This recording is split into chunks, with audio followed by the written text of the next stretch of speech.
大家问千万字，逐工要和大家做伙来捌一日。寒天也是有真侪人唔惊寒，透早就去游水。今仔日要甲大家小解这一日，咱同齐来看到，这个就是游水的游，读书有游第5条。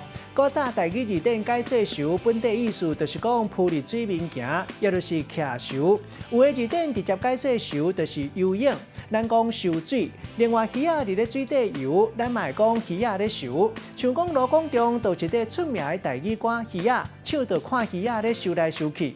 另外讲到游水的款式，咱常常看到的有水鸡游，嘛有人讲是四脚游。另外还佫有死囡仔体，若自由式，古早有人讲是掠高游，嘛有人讲硬高游。另外佫有野游，有人讲是蝴蝶游。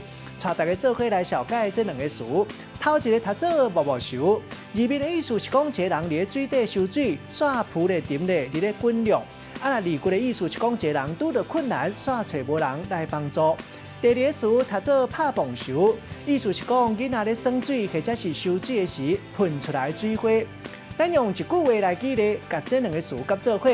譬如讲，带囡仔中心休困一天，爸母就无用规工；带囡仔四界木木游，一个去拍球，一个去游水，伫水底拍蹦游。今仔日小解这一日读做游，提供予观众朋友来参考。